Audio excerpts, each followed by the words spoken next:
Okay, Steve here. A little story. Um, I have felt that I've been needing to do some yoga exercises for my lower back. I had some instability in my lower back that took place, and I would always say 2002, but actually I think that it took place right, yeah, anyway, it might have been right in around that area where I was I did a stupid thing. I lifted something in a very poor way, and it caused some damage to my lower back. Herniated my L5 sacral disc. I went back to work, took care of it to the best of my ability. It became an ongoing problem, even though I was getting chiropractic care and I was doing energy work and all sorts of things. And it was good most of the time, and then it wasn't good. And it was good most of the time, and then it wasn't good. And so finally, I took this yoga class about 7 years ago at least. And, and it cleared up. And it cleared up for a couple of years, just no issues. And so, of course, I continued to do the yoga on a daily basis because it was so supportive of my core level muscles. No, I didn't. Pain went away. I quit doing it. that's the truth.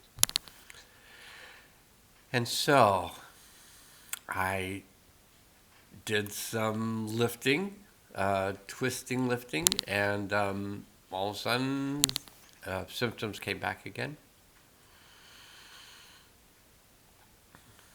And I went back to doing the yoga again. And when I was doing the yoga, I realized what a wonderful process it is when I'm doing yoga, not purely with the idea of I'm doing exercise to strengthen my core muscles so I'm not in pain. That's one level of exercise. I'm doing this so I have a stronger body and I'm not going to injure myself as often. And then there's another level. I'm doing this because it's part of my spiritual practice, and it helps me to be more present, and it helps me really to be present in looking at my energetics. And so as I've begun doing this, and I've been pretty consistent with it over the past week, which isn't a long time, but I'd say I've done, I think all 7 days I've done the breath work, and then one day I missed the yogic postures. But it's such a good experience of presence. And what I've begun doing is, in all the yogic exercises, they have the relationship to breath. So you start off just doing pranayama, which pranayama I think it's called, which is yoga breathing, and you just do that for a period of time, just a few minutes, where you're breathing into your chest, and then when the chest is full, you breathe into your belly, and when the belly is full, you exhale by squeezing the breath out from your lower abdomen like it's a toothpaste tube, and you squeeze it from the bottom up until you get up to the diaphragm, and then you get all the air out, and then you breathe in again through the chest and then the abdomen, and you repeat that process. Well, what I have had happen again today, as it happened a couple days ago, I began to become aware of all these tension patterns in my body. And through the book Tuned by Thomas Hubel, I've become more aware of when I'm constricted. And so while I'm doing these breath exercises and these yoga exercises, I found myself today thinking like, boy, I can combine sound healing with these yogic postures and this yogic breath work. I can combine sound healing and expand the usefulness of this whole process. So I did it. So the reason I'm telling you this is I'm thinking of, it's kind of, you know, I don't have a physical body that I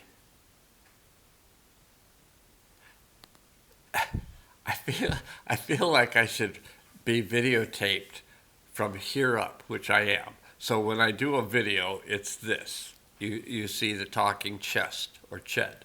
So you see this part of me. And you don't see below that because, for one thing, I've been wearing kind of safety harness. I've been wearing this belt to kind of support my lower back as it gets stronger. So it's not quite as inflamed sitting. So I just wear it if I'm doing anything, wheelbarrows. I can continue to do some physical activity, even though if I'm not careful, I can set off an inflammatory process in my lower back again. But anyway, so I feel like I'm not a yoga instructor, okay? Like most of the yoga instructors I've seen have really good physical forms. So their bellies aren't like sticking out and their butts aren't really big or whatever, and they're not, talking about chocolate shakes. This is their chocolate shake, by the way. But they physically represent health. And I would say that I'm in the process of more and more physically representing health. But currently, I don't feel like my form says, oh, this guy's really healthy. I think my belly says, this guy eats too many carbs, or has got a gluten intolerance and he just had some gluten, whatever. But I feel like it would be useful to show the exercises as they're being done, and the sounds that are being made. So I did a session today that just really cleared a whole bunch of constriction in my head and in my shoulders and in my chest. And so I'm probably going to do this in the mornings, especially if it gets warm and I can do this up in my cabin and not be making these sounds, waiting for somebody else to wake up, and then not even feeling quite like I want to make these sounds of releasing tension.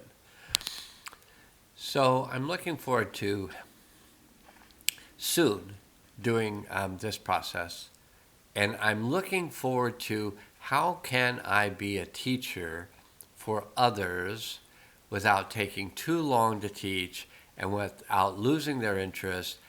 How can I find a means of helping people to move through some shifts, to have some thoughts to help them with what they may need to let go of and change?